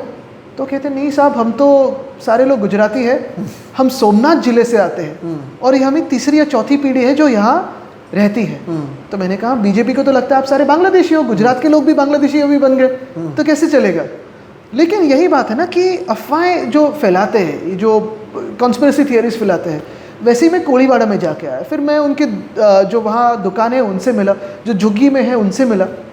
एक ही बात है सोहित, डर उनको इतना ही है कि हम जाएंगे कहाँ, हमारे भविष्य का क्या है। हर एक को घर चाहिए, सपना हर एक का होता है कि अच्छा घर चाहिए। किसी को झुग्गियों में रहना पसंद नहीं है, जो अभी की स्थिति है वो किसी को भी पसंद है, मुझे ना, आपको पसंद है, ना किसी धाराविकर को पसंद है। लेकिन झगड़ा यही है, या झगड़ा या ऑब्जेक्शन यही है कि जो आज कहते हैं रीडेवलपमेंट करना चाहते हैं, वो रीडेवलपमेंट है या एक इंडस्ट्रियलिस्ट का डेवलपमेंट है। और मैं ये भी कहता हूँ कि जब हमारे शासन में टेंडर बन रहा था, फ्री एंड फेयर टेंडर बन रहा था, अक्टूबर का ये टेंडर निकाला, अक्टूबर 2022, जब 3 महीने हुए थे हमारी सरकार गिरा के इनको, टेंडर प्राप्त हुआ अदानी जी को। हमारा शासन भी होता तो शायद अदानी जी को मिलता या किसी और को मिलता। हाँ, और एक मॉडल पे सोच चल रही थी कि जैसे बीडीडी का मॉडल है, सरकार मालक रहेगी और कॉन्ट्रैक्टर्स आप अपॉइंट करो, फेज वाइज आप डेवलपमेंट करो और जो भी घर है उनको मिल जाएंगे, सेल का कंपोनेंट है उसकी सारी कीमत कॉन्ट्रैक्टर्स की कॉस्ट चुका के सरकार को आएगी, प्रॉफिट सरकार को आएंगे। आज जो तकलीफ इस बात की है, तकलीफ इसकी नहीं कि अदानी कर रहे हैं, अदानी का हक है कहीं पे भी जाए, टेंडर भरे, करे। जैसे यहाँ पीछे 10 BKC शायद वही कर रहे हैं, एयरपोर्ट वही कर रहे हैं, बहुत सारी प्रॉपर्टीज़ उन्होंने खरीदे। कोई भी हो, आप सोहित हो, आप अदानी हो या कोई भी हो, मेरे शहर में आके या अपने शहर में आके आपका सपना है दुनिया का सबसे अमीर आदमी बन जाऊँ, पूरा सपोर्ट है हमारा, हमें गर्व होगा। लेकिन मेरे शहर को लूट के नहीं। जो आज और अभी भी तकलीफ इसी बात पे है कि जो टेंडर जैसे बनाया है, जो एड ऑन इंसेंटिव है, 300 एकड़ में तो आपका रियाब होना चाहिए। दूसरे कहीं पे भी एसआरए में ऐसे नहीं होता कि कोई टेंडर जीत जाता है, कहता है अभी इसमें नहीं होगा, मुझे और ज़मीन चाहिए। हाँ। लेकिन तो भी 240 एकड़ उनको बाजू की दी गई है। यानी 540 एकड़ में अगर 340 एकड़ का पुनर्विकास करना है तो आसानी से हो सकता है।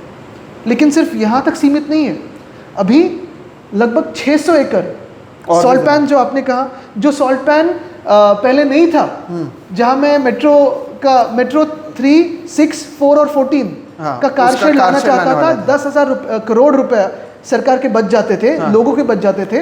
वहाँ की जमीन सॉल्ट कमिश्नर ने कही थी कि नहीं वो तो सॉल्ट पैन है। जैसी हमारी सरकार गिरी, वहाँ भी अदानी जी को जमीन दे गई है, वो भी उनके सॉल्ट पैन हाथों में गई, से गायब हो गया। अक्सा बीच वो भी दी है, एनडीजेड्स काफ़ी सारे दिए गए, मुलुंड हो, घाटकोपर हो, विक्रोली हो, बहुत सारी ऐसी जगह है जहाँ आपको चलने के लिए जगह नहीं है, लेकिन वहाँ बहुत सारे लोग भेजे जाएंगे।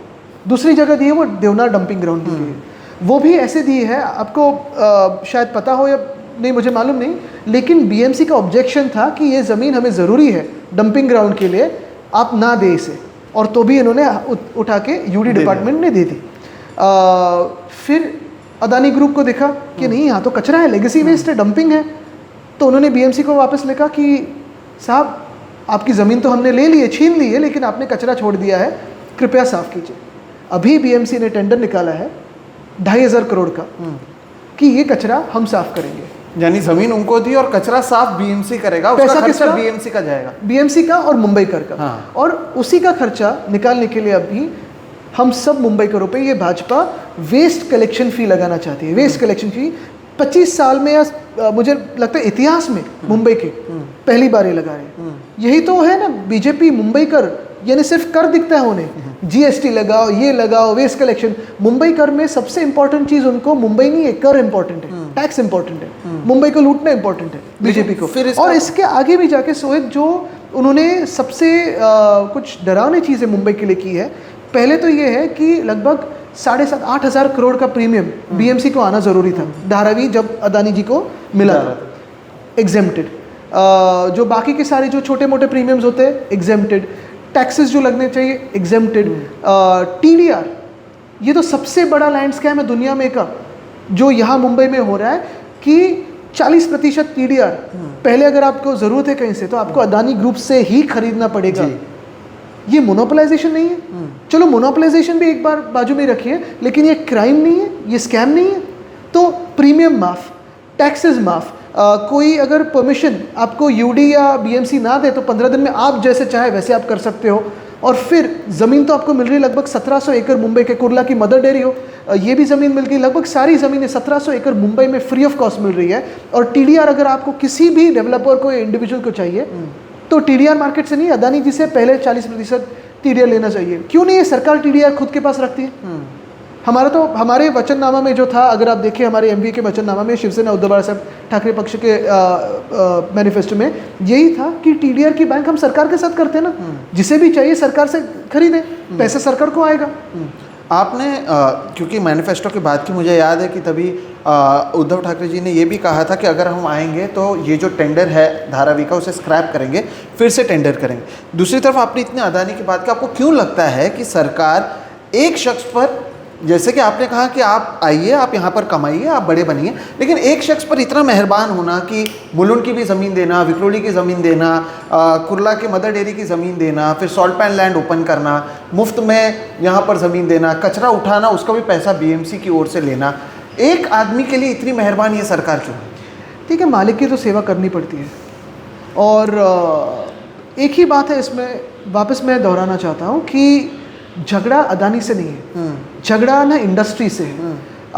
तकलीफ इसी बात की है कि काफ़ी सारे रूल्स और एड ऑन इंसेंटिव्स जो बनाए गए हैं प्रोजेक्ट के हिसाब से नहीं, लेकिन इंडस्ट्री ग्रुप के हिसाब से, इंडस्ट्री नहीं, वो एक इंडस्ट्रियलिस्ट के हिसाब से, प्रोजेक्ट का बेनिफिट नहीं, लेकिन वो इंडस्ट्रियलिस्ट के लिए वो तकलीफ है। अगर आज भी वो छोड़ने के लिए तैयार है तो धारावी में कोई झगड़ा नहीं है। दूसरी बात सोहित, सबसे इम्पॉर्टेंट इस पे आता है कि जो आपने कहा रहने का अधिकार, जैसे बीडीडी में वहीं के वहीं या किसी भी एसआरए में, पहला रूल, एसआरए भी मेरे दादाजी का सपना था, जो पहले एसआरडी था फिर अभी एसआरए हो गया। मुंबई को स्लम फ्री करना भी शायद नहीं पता होगा, ये भी बताने की ज़रूरत है ये सारी चीज़ें। एग्जैक्टली। लेकिन उसमें भी ऐसे सारे नियम हैं जो धारावी रिडेवलपमेंट में है कि अगर आप वहाँ धारावी में 1 जनवरी 2000 के पहले रहते थे तो वहीं के वहीं घर मिलेगा। उसके बाद 1 जनवरी 2000 से लेकर 1 जनवरी 2011 तक रहते हैं तो आपको ये मुलुंड घाटकोपर, पहले तो देवना डंपिंग ग्राउंड पे मिलेगा, फिर सॉल्ट पैन में मिलेगा, मुलुंड घाटकोपर में मिलेगा। और उसके बाद अगर आप रहते हो तो अदानी के किसी भी ऐसे ही प्रोजेक्ट में पीएम आवास योजना के रेट्स देके आपको खरीदना पड़ेगा। हाँ। यानी ये तो ज्यादती है, ये नाइंसाफी, ये तो यानी ईस्ट इंडिया कंपनी जैसे होने लगा कि कॉलोनाइजेशन हो गया मुंबई का। क्या मुंबई का ये सहन करेगा? क्योंकि बीएसटी को आप प्राइवेटाइज कर रहे हो, कल आप बोलोगे ट्रेन्स को प्राइवेटाइज करोगे, कल कहोगे कि मेयर को कोई अधिकार नहीं है। इसका सोल्यूशन एक ही है कि आज अगर आप देखें तो सरकार को चेक एंड बैलेंस की जरूरत है। इसका सोल्यूशन एक ही है कि बीएमसी हो या सारे म्यूनिसिपल कॉर्पोरेशन हो, भाजपा ना जीते ताकि एक चेक एंड बैलेंस रहे, और जो वोट चोरी और चुनाव आयोग के आशीर्वाद से जो बीजेपी जीत के आई है उसे कहीं ना कहीं रोका जाए। मुंबई की दूसरा बात- सोल्यूशन ये भी हो सकता है, जैसे मैंने कहा कि धारावी में हम अक्सर आते जाते रहते हैं, लोगों से मिलते हैं, आंदोलन तो चल रहा है, कोई हिलने के लिए तैयार नहीं है वहाँ से। सोल्यूशन एक ही है कि उनकी जो मांगे है वो पूरी करो, उनको अपने हक के घर दो, वहीं के घर दो, जो एड ऑन इंसेंटिव्स मिले हैं, जो लूट मिली है वो छोड़ दो। मैं पॉलिटिशियंस में दो ही लोगों को देखता हूँ जो खुलकर अदानी पर बोलते हैं, एक तो राहुल गांधी और एक आप। बाकी लोग एक तो या तो डरते हैं या तो भारतीय जनता पार्टी के साथ हैं, तो जाहिर सी बात है कि वो बोल नहीं सकते।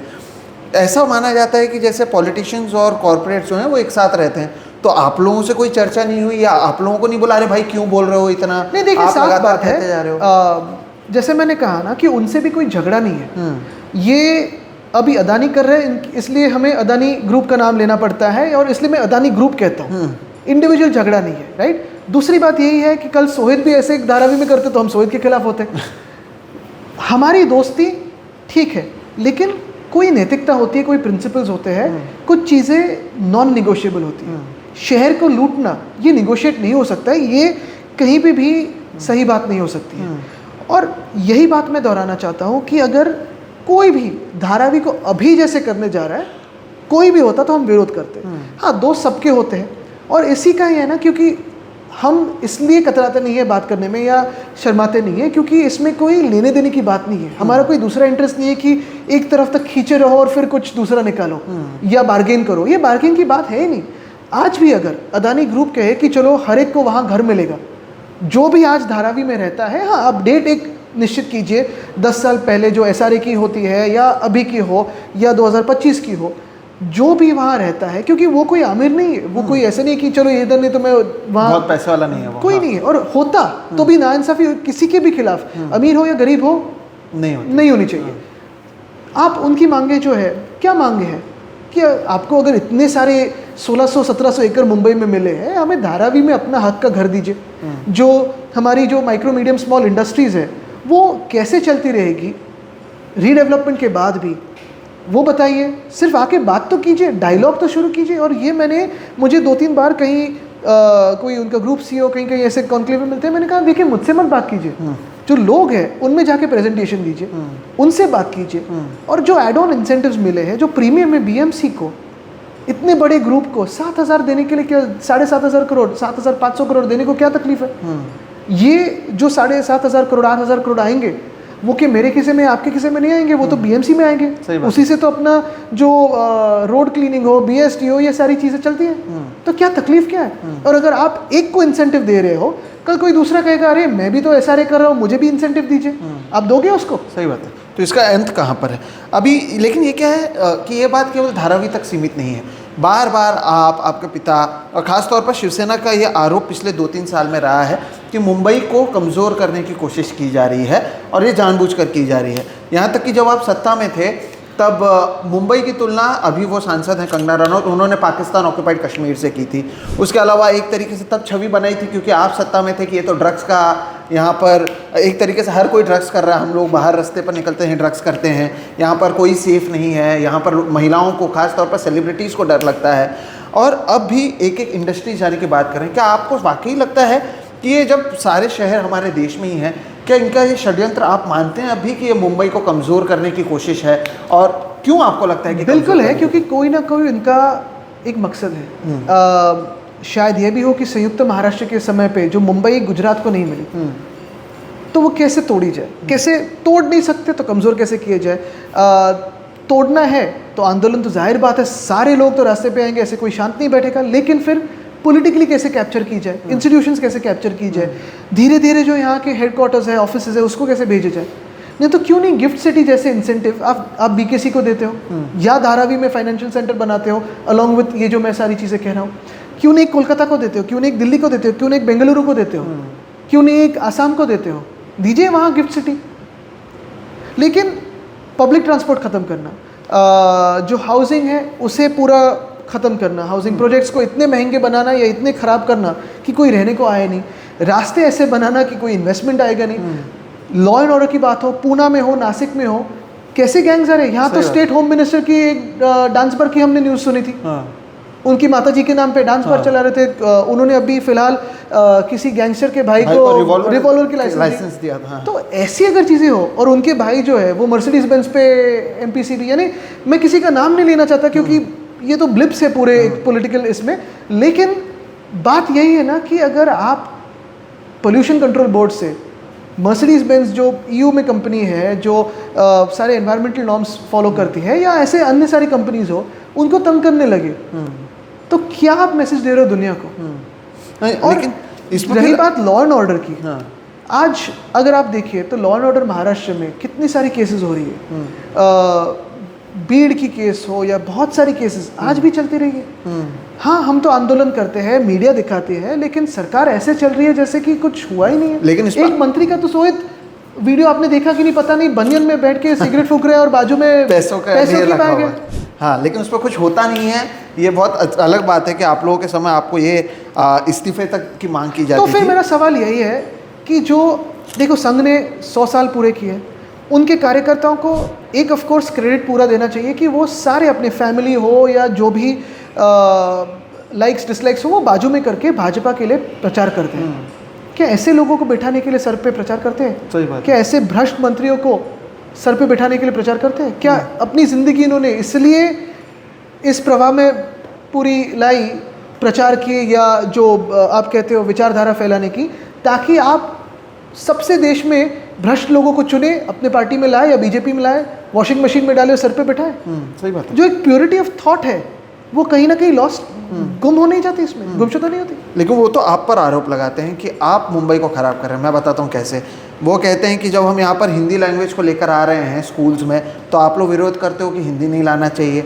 यहाँ पर हम देखते हैं मराठी बनाम गुजराती का जो मुद्दा है वो बड़ा बनता हुआ नज़र आता है। कबूतर खाने को लेकर एक बार फिर से मराठी बनाम गुजराती का मुद्दा बड़ा बनता है। घाटकोपर में हमने देखा है मराठी गुजराती साथ में रह रहे हैं, वहाँ पर झगड़ा हो रहा है। और कहीं ना कहीं ये घूम फिर कर आता है कि ये आप लोग कर रहे हैं, कि आप चाहते हैं कि मुंबई में ये झगड़े होते रहें जिससे आप लोगों को फ़ायदा। देखिए 2.5 साल हमारी सरकार थी, तब कोविड भी था और बहुत सारी चीज़ें इन्होंने तंग करने की कोशिश भी की, लेकिन कहीं भी मजहबी रंजिशें नहीं हुई, कहीं पे भी किसी को भी इंडिविजुअली तकलीफ नहीं हुई। अगर आप देखें तो जितने गैंगस्टरिज्म आज बढ़ गई है, जितने महिलाओं पे अत्याचार आज बढ़े हुए हैं, जितने जैसे मैंने कहा मज़हब तो है ही, धर्म तो है ही, लेकिन जाति में, और सिर्फ जाति में नहीं, नेबर्स में भी झगड़ा निर्माण हुआ है। ये किसके कारण है? और कहीं ना कहीं अगर आप राज्य के प्रमुख हो, चीफ मिनिस्टर हो, तो आपको इंटरवीन करना ज़रूरी है। लेकिन हर कोई आज आप देखें तो इसी में लगा हुआ है कि जो आग लगी हुई है इसमें बीजेपी तेल कैसे डाले। अगर यही शासन है उनके लिए तो वो तो हर जगह चल रहे हैं। लेकिन एक बात है, मराठी गुजराती हो या मराठी हिंदी हो या मराठी अमराठी करने की जो कोशिश है, या जैसे हिंदू मुस्लिम होते हैं झगड़े जो निर्माण करते हैं भाजपा, ये भाजपा की साजिश है कि चुनाव जैसे आए तो हर एक को अपने अपने कमरे में बंद करो और वोट्स अपनी तरफ खींचो। एक उदाहरण देना चाहता हूँ, ये जो मराठी और हिंदी का वो जो कहते हैं कि वाद विवाद हुआ, वो इसी बात पे हुआ। देखो कोई तकलीफ है नहीं, कोई झगड़ा है नहीं। आज कौन सी भाषा में हम बात कर रहे हैं? सही बात है। हाँ, इसमें कितनी सारे भाषाओं का मिलाप भी है। हाँ। यानी कितने सारे हमने ऐसे शब्द इस्तेमाल किए होंगे जो अलग अलग भाषाओं से आते हैं। भाषा तो बदलती रहती है। और अगर हिंदी की बात हो तो मुंबई हिंदी तो और भी अलग है। यानी जो पढ़ाने CBSE वाले आते हैं वो थोड़े ये भी चकरा जाते हैं कि ये कौन सी हिंदी बोल रहे हैं। मेरे दिल्ली के जो दोस्त हैं बोलते हैं नहीं ये क्या बोल रहे हैं आप। तो लेकिन बात यही है कि आप पहली कक्षाओं के विद्यार्थियों को 3 भाषा पढ़ा सकते हो क्या? यानी जनरली जो मुंबई की BMC स्कूल्स है उसमें मराठी पढ़ाई जाती है, हिंदी है, उर्दू है, गुजराती है, तमिल है, तेलुगु है, कन्नडा है, और सबसे अहम इंग्लिश और सेमी इंग्लिश है। बहुत सारे पेरेंट्स आज भी सेमी इंग्लिश की तरफ जाते हैं और अपनी मदर टंग रखते हैं और सेमी इंग्लिश चूज़ करते हैं। पहली लैंग्वेज जो आती है वो जूनियर KG में आते हैं। मातृभाषा तो होती है, वो सबसे इम्पॉर्टेंट है और हर एक मातृभाषा इम्पॉर्टेंट है। दूसरी बात होती है जो एक मीडियम ऑफ लर्निंग जो आप चूज़ करते हो, जो आप कहते हो कि मुझे इस भाषा में सीखना है। स्कूल में जाते हो तो उस भाषा में सीख लेते हो। जैसे मैंने कहा BMC में तो 9 भाषा है, लेकिन सपोज आपने इंग्लिश ली, हिंदी ली, मराठी ली, गुजराती ली, उर्दू ली, तमिल ली, तेलुगु ली, कन्नड़ ली, तो उसमें आप शुरू कर देते हो। फर्स्ट स्टैंडर्ड या सेकंड स्टैंडर्ड में दूसरी भाषा आ जाती है और 5th स्टैंडर्ड में तीसरी भाषा आ जाती है। तकलीफ इसी बात की है कि भाजपा को लगता है कि सारी भाषाएं आप एक साथ पढ़ा सकते हो, पहली कक्षा में पढ़ा सकते हो। अच्छा, तीसरी भाषा का चॉइस है, लेकिन उन्होंने कंपलसरी कौन सा किया है? हिंदी। तो बात यही है ना कि फिर जो हिंदी भाषिक राज्य है वहाँ तीसरी भाषा क्या आप मराठी सिखा रहे हो, तमिल सिखा रहे हो, तेलुगु सिखा रहे हो? उसी के आगे जाके भी उन्होंने रूल्स ऐसे रखे, वो कहते नहीं हम तो फ्लेक्सिबल है, अगर 20 विद्यार्थी साथ में आए और उन्होंने चूज किया कि कोई दूसरा लैंग्वेज सीखना है तो हम सिखाएंगे। और उनको लगता है जैसे यहाँ वो 20 विधायक फोड़ते हैं, साथ में आए, पार्टी का चिन्ह तोड़ दिया, भगा दो, पैकेज दे दो। ऐसे नहीं होता है ना। सही बात। तो बात यही, हम यही कह रहे हैं कि जैसे चल रहा है भाई वैसे चलाओ। अगर आपको कुछ ठीक करना है तो शिक्षण की पद्धति है उसे ठीक कीजिए, साइंस आज आगे बढ़ रहा है उसे ठीक कीजिए, जो सोशल साइंसेस आगे बढ़ रहे हैं उसे ठीक कीजिए, एम्प्लॉयबल कीजिए हमारे सिलेबस को। राइट टू एजुकेशन तो आ गया है, राइट टू क्वालिटी एजुकेशन आना चाहिए, एम्प्लॉयबिलिटी आनी चाहिए। तो ये नहीं हमें झगड़े लगाने हैं, ऐसे भाजपा कहती है, भाजपा सोचती है, तो उसी में चले। यानी आप हिंदी भाषा का नहीं, हिंदी को जो ज़बरदस्ती थोपने की बात की जा रही है उसका विरोध हो रहा है। क्योंकि इस टॉपिक पर आए हैं और ये शायद मुंबई में मेरे लिए सबसे महत्त्वपूर्ण टॉपिक है, वो है आप भी तो मराठी बात करते हो। बिलकुल चांगली मराठी बोलतो तुम्ही, बोलू शकतो आपण आणि करू पण शकतो, पण आपले व्ह्युअर्स एवढे नाहीत मराठी, प्रयत्न आहे माझा, नाही प्रयत्न करू वाढवून द्या मराठी पण आपण सुरू करूया। एनिवेज मैं कह रहा था कि तुम्ही तर शॅडो बॅन होणार आहात। हाँ ते तर होणारच है यूट्यूब।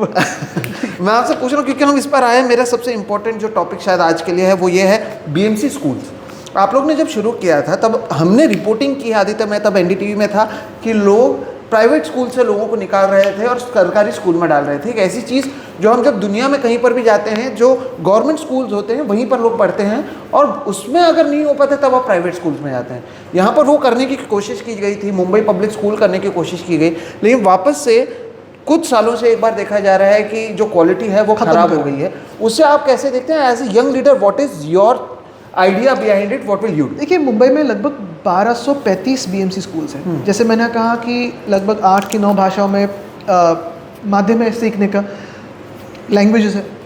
2011 के आसपास उद्धव जी ने वर्चुअल क्लासरूम्स इंट्रोड्यूस किए थे। तब माशेलकर साहब थे, आई थिंक बच्चन साहब भी थे और माधुरी जी थी, उन्होंने उसका उद्घाटन किया था। और अभी तक लगभग 600 स्कूल्स को वर्चुअल क्लासरूम्स के थ्रू उसको लिंकअप किया गया है। क्योंकि यही था कि अगर क्वालिटी एजुकेशन होना चाहिए तो एक स्टैंडर्ड होना चाहिए। शिक्षिका अपनी जगह है और एक शिक्षिका होती है या शिक्षक होते हैं स्टूडियो में जो सिखाते हैं थ्रू वर्चुअल क्लासरूम। बहुत अच्छे चलने के बाद हमने टैब्स इंट्रोड्यूस किए, जो आजकल आप देखें तो सारी जो ये नई जनरेशन है, जेन ज़ी के भी आगे, अल्फ़ा, अभी अल्फ़ा हो जो भी हो, वो तो उन्हें पता है कि यूट्यूब पे कैसे जाना है, कार्टून्स कैसे लगाने हैं, यानी पता नहीं वो कैसे सीख लेके आते हैं, लेकिन उनको तो पता है। तो टैब्स पे भी एजुकेशन होना ज़रूरी है, डिजिटल एजुकेशन बहुत ही ज़रूरी है। तो वो भी हमने 5-6 भाषाओं में लाई, वो भी फ्री में, सरकारी, वो भी फ्री। ये सारी सरकारी स्कूल है, यानी हमारी बीएमसी तो फ्री ऑफ कॉस्ट है। उसके आगे जाके फिर मैंने ऑफकोर्स तब अजय मेहता साहब एमसी थे और एक यंग ऑफिसर जो अभी इन सर्विस है, उनका नाम नहीं लूँगा नहीं तो मैं जानता हूँ उनको तकलीफ कर रहे हैं, बहुत अच्छे, well educated, wanting to do something. उनके साथ मेरी चर्चा हुई और मेरा सपना यही था कि पॉलिटिशियंस को नॉर्मली आते हैं लोग, सर मुझे ये कॉलेज प्राइवेट कॉलेज है, खत दीजिए, रिकमेंडेशन चाहिए, ये स्कूल है प्राइवेट स्कूल है, रिकमेंडेशन चाहिए, ये बीएमसी में कब होगा? तो हमने एक कमेटी बिठाई थी, तो उसमें बहुत सारे लोग थे। फिर उसमें इंदु शाहनी जी थी, डीपीएन प्रसाद सर थे, सुजय जयराज ठक्कर जी थे, अपनी राधा गोयंका जी थी पहले अक्षर वाले, फिर टीच फॉर इंडिया प्रथम, ये सारे लोग थे। और हमने 3 वर्टिकल्स किए थे, इंफ्रास्ट्रक्चर, करिकुलर और एक्स्ट्रा करिकुलर। इंफ्रास्ट्रक्चर में स्कूल कैसे हो इस पे फोकस होना ज़रूरी है। छोटी सी बात है, जैसे मिड डे मील्स जब आते हैं तो हम बहुत सारे समय पे देखते हैं कि बच्चे ज़मीन पे बैठ के खाना खाते हैं कॉरिडोर्स में। वहीं से तो कॉन्फिडेंस की बात शुरू होती है कि आपको कैंटीन होना चाहिए, टेबल कुर्सी होनी चाहिए। क्या खिचड़ी के साथ और क्या आ सकता है? तो हमने पहले अक्षर को ये अक्षय पात्र को लाया स्कूलों में, जो सेल्फ हेल्प ग्रुप से महिलाओं के उनको उनके साथ लिंकअप किया ताकि उनके भी जॉब्स ना जाए और क्वालिटी फूड भी आए। वैसे ही अगर आप देखें तो टॉयलेट्स ठीक होनी चाहिए, गर्ल्स की हो या बॉयज़ की हो, दोनों टॉयलेट साफ़ होनी चाहिए। करिकुलर में देखें तो हमने IB, IGCSE, CBSE और IC schools along with SEC schools लाए, ताकि जैसे मैं प्राइवेट स्कूल में जाता था तो ICSE और IB का चॉइस मुझे था, क्यों ना BMC स्कूल में फ्री ऑफ कॉस्ट ये हो। और हमने किया था वो। टीचर ट्रेनिंग प्रोग्राम लिए थे, रिफ्रेशर कोर्सेज लिए थे, टीचर्स के साथ बहुत सारा समय बिताया, क्योंकि उनको भी एक कॉन्फिडेंस देना ज़रूरी था कि किसी के जॉब्स नहीं जा रहे, आपको अपग्रेड किया जा रहा है। तो वो था। एक्स्ट्रा करिकुलर में एस्ट्रोनॉमी क्लब हो, नेचर क्लब हो, स्पोर्ट्स हो, जेंडर इक्वालिटी हो, ये सारी चीज़ें ला रहे थे। मैं हैरान था जब मैंने सुना 2022 में 4000 सीट्स के लिए 10,000 एप्लीकेशंस आए और बहुत सारे लोगों ने मुझे SMS या खत लिखे कि हमें आपका रिकमेंडेशन चाहिए। हमें ऑनलाइन पब्लिक लॉटरी निकालनी पड़ी थी। और यही बात है ना कि यही तो खुशी है कुछ अच्छा करने में। ना कोई झगड़ा है उसमें, ना कोई दरारें हैं, ना कोई दीवारें हैं। जो भी है मुंबई का है और जो लेकिन फ्यूचर के नागरिक हैं। ये कौन सोचता है आज के ज़माने में कि एक तरफ तो ये हो रहा है कि 1500 रुपये दे रहे हैं हम आपको लाड़की बहन के नाम पर और आप हमें वोट दो, और दूसरी तरफ आप बोल रहे हो कि ये बच्चे ज़मीन पर बैठ कर खिचड़ी खाते हैं तो कॉन्फिडेंस कैसे आएगा। और मुझे लगता है ये देश में इकलौता ऐसा शहर होगा जहाँ पर इतने सारे अलग अलग कोर्सेज आए होंगे। हाँ, और जैसे इवन हॉस्पिटल्स में आप देखें तो 4 मेडिकल हॉस्पिटल्स BMC के खुद के हैं। कोविड में बहुत फायदा हुआ था, वो भी आप लोग बात नहीं करते। तो मुझे लगता है मैं ही आपको बता रहा हूँ आप लोग क्या क्या बात नहीं करते। नहीं तो शायद यही बात हुई, जैसे आपने कहा ना, अभी मैं बिहार का भी देख रहा हूँ, 75 लाख महिलाओं को 10,000 रुपये दे रहे हैं। कितने साल से शासन में है भाजपा वहाँ। सही बात है। तो जब आपके कोई दिखाने जैसे काम नहीं है तब आपको ये सैलरी वोटर्स लगते हैं, तब आपको लुभाने के लिए ऐसे ऐसी चीज़ें करनी पड़ती है। तो बात फिर उसी पे आती है कि भाजपा क्या एक्चुअली गवर्नमेंट चला सकती है? जो आपने जैसे शुरुआत की थी कि वो विपक्ष में ही अच्छे हैं, लोग क्या बोलते हैं पता नहीं इसके बारे में। मैंने 2-4 लोगों से पूछा कि अगर आदित्य ठाकरे से मैं बात कर रहा हूँ क्या सवाल है उनके, तो 1-2 सवाल उसमें से मैं लेना चाहूँगा। पहला जो एक सवाल था वो ये था कि यहाँ की जो सड़कें हैं वो कॉन्क्रीटाइजेशन के नाम पर साल दर साल काम चल ही रहा है। आप इसे किस तरह से देखते हैं? क्योंकि अभी जो एकनाथ शिंदे हैं वो तो कहते हैं हम पूरे मुंबई को कॉन्क्रीटाइज करने वाले हैं। जब मैंने जोरू भातेना का इंटरव्यू किया, उन्होंने कहा कि अगर पानी भरता है उसकी वजह भी ये है कि जो पानी है वो पर्कोलेट नहीं हो पा रहा है, ड्रेनेज सिस्टम खराब है। रन ऑफ एरिया अपना 85% से बढ़ गया है। बिल्कुल, और गर्मी बढ़ रही है, क्लाइमेट पर इसका इम्पैक्ट पड़ रहा है। इसका आप क्या सोल्यूशन देखते हैं? ये जो रोड कॉन्क्रीटाइजेशन भी चल रहा है, ना काम खत्म होता है या सड़कें बनती हैं। आपने अभी आने से पहले भी एक ट्वीट किया कि उसे तोड़ा जाता है फिर से बनाया जाता है। इसे ये कब खत्म होगा? ये कब एक ऐसा शहर होगा जैसे हम इंटरनेशनल लेवल पर देखें? देखिए, राजनीति तो बहुत ख़राब हुई है, सड़कों से भी खराब अभी राजनीति हुई है। और जैसे ये सरकार, रोड स्कैम 2 बार मैंने एक्सपोज किए थे, स्ट्रीट फर्नीचर स्कैम हो, बहुत सारे स्कैम्स तो आते रहते हैं। लोग पढ़ते हैं, लोगों में गुस्सा है, लेकिन जो वोट चोरी वाले नकली वाले लाते हैं वो इनको सरकार इनके हाथों में दे दी थी। तो इस पे काफ़ी अपनी निगाहें रखनी ज़रूरी है, निगरानी रखनी ज़रूरी है। लेकिन ये जो रोड्स की बात करें तो मुंबई में अभी तक बहुत सारी एजेंसीज, लगभग 16 एजेंसीज टाउन प्लानिंग अथॉरिटीज़ हैं। हमारी एक कोशिश थी हमारे सरकार के दौरान कि ये सारी टाउन प्लानिंग की जो अथॉरिटी है वो BMC को ही आए। जैसे MMRDA, क्या काम है मुंबई में, क्यों होना चाहिए? तो मुंबई मेट्रोपॉलिटन रीजन है, सही बात। बाहर रहो। आज BMC से आप 5,000 करोड़ ले रहे हो, क्यों? क्या बनाना चाहते हो आप? तो ये बात तो एक रही। BPT है, म्हाडा है, ये सारी हाउसिंग, म्हाडा और SRA तो हाउसिंग की एजेंसीज है। आप कब से टाउन प्लानिंग एजेंसी बन गए? लेकिन ये भी अभी रास्तों में, फुटपाथ में, अंडरग्राउंड में घुस गए हैं। बात यही है कि कोऑर्डिनेशन होना ज़रूरी है। अगर आप देखें तो मेट्रो 3 के ऊपर का सरफेस अभी तक वर्ली के एरिया में तो बना ही नहीं है। जो दादर में अभी बना था, लग रहा था स्मूथ, अभी उबड़-खुबड़ हो गया है। जो कॉन्ट्रैक्टर्स है, काम तो कॉन्ट्रैक्टर्स ही करते हैं, लेकिन कौन से कॉन्ट्रैक्टर्स को अब कैसे टेंडर प्रोसेस में लाते हो, इन्होंने तो सब सेटिंग करके लाई थी। बात यही है कि क्या सारे रास्ते कंक्रीट के होने ज़रूरी है? जो जोरू ने बात कही, रन ऑफ एरियाज तो है, इसलिए तो हमने सेंट जेवियर्स ग्राउंड में, ये परल में, और फिर मिलन सबवे के वहाँ जो ग्राउंड है, मिलन ग्राउंड, वहाँ भी हमने रेन वाटर होल्डिंग टैंक बनाया, शायद देश में का पहला बनाया। इसी वजह से मिलन सबवे हो या हिंद माता हो, फ्लड फ्री रहना चाहिए। इस बार BMC पंप लगाना भूल गई। और ये यानी जैसे अभी स्थिति है, ये तो जोक चल रहा है। लेकिन मैं सोचता हूँ कि आपने जब शुरू किया और हमने वो बाकायदा, वो साल मुझे याद है 2022-23 की बात है कि टीवी पर ये खबरें चली थी कि पहली बार हिंद माता भरा नहीं, तो कम से कम एक साई ऑफ रिलीफ आया था। लेकिन 2025 में फिर से है कि हिंद माता भरने मिस करने लगे थे क्रिटिसिज्म को शायद। तो लेकिन यही बात है ना कि रास्ते भी जब बनाना चाहते हो आप, तो अभी फिलॉसफी ये होनी चाहिए कि सिर्फ रास्ते, यानी सिर्फ रास्ते नहीं बना रहे हो, फुटपाथ तो फुटपाथ बना रहे हो, edge to edge, wall to wall. Footpath भी चलने जैसे होने चाहिए। हमारे जैसे जो समाज है या देश की जो स्थिति है, वह हमें ये लेना भी चाहिए इन अकाउंट कि वहाँ हॉकर्स रहेंगे फुटपाथ पे, तो वो कैसे आप एडजस्ट कर सकते हो। जो आप स्टोर्स है उनके जो फ्रंटेज होते हैं वो कैसे ठीक करवा सकते हो, यूनिफॉर्म कर सकते हो। और रास्ते में भी क्या हर कोई रास्ता ज़रूरी है कंक्रीट का? मरीन ड्राइव हमने जो 2013 में किया था, एस्फॉल्ट मैस्टिक है, आज भी टिका हुआ है, एक गड्ढा नहीं है वहाँ। कोस्टल रोड का काम होते हुए भी, उसके नीचे से टनलिंग होते हुए भी ऊपर का काम हिला नहीं है। सही बात है। तो बहुत सारी चीज़ें हैं जो सोल्यूशंस है, लेकिन सेंसिबली करना ज़रूरी है। और आज भी मैं सोच आपको कहता हूँ, जो फेकनाथ बिंदे ने कहा था कि 2 साल में हम पॉटहोल फ्री करेंगे मुंबई को, आज लगभग 3 साल पूरे हुए। वो तो 2024 से पहले कॉन्क्रीटाइज भी पूरा करने वाले थे। कोई भी नेता आपको कहे कि दुनिया में कोई भी शहर पॉटहोल फ्री करेंगे 2 साल में या फ्लड फ्री करेंगे, झूठ बोल रहे हैं। ये प्रोसेस है, लेकिन प्रोसेस को ईमानदारी से अगर आप करो तो ठीक बनेगी प्रोसेस। लेकिन वो तो बोलते हैं आप 25 साल थे, मुझे समझ में नहीं आता। वो आप पर आरोप लगाते हैं, करप्शन आपने किया है, सारी चीज़ें आपने की, आपके स्टैंडिंग कमेटी में जो लोग थे वो उनके पास हैं, 40 से ज़्यादा आपके पार्षद 25 साल में तो 20 साल ये हमारे साथ थे, साथ में ही थे। और दूसरी चीज़ है कि 25 साल का हमारा काम, चलो मैं आज भी डिबेट के लिए रह रही हूँ, और 3 साल में सारा जो बिगड़ाया उन्होंने काम है, चलो बहस करते हैं। लेकिन फिर छवि तो आप लोगों की खराब है। मेरा ये कहने का मतलब ये है कि एक इमेज अगर मीडिया के थ्रू जाए, खासतौर पर टीवी मीडिया या जो बीजेपी के लोग भाषण करते हैं, खुद प्रधानमंत्री कहते हैं, ऐसा बताया जाता है कि ठाकरे ने बीएमसी उन्हें 25 साल दिया गया, कुछ उन्होंने किया नहीं, इसलिए अब एक ऐसे माहौल बनाया जा रहा है कि अब आप एक नया चेंज लाइए और शायद बाकी जगहों पर ये साथ में लड़े ना लड़े। मुंबई में सभी पार्टियां, एनसीपी, अजित पवार हो, एकनाथ शिंदे की शिवसेना हो या बीजेपी, साथ में मिलकर लड़ेगी ताकि आप लोगों को जवाब दिया जाए।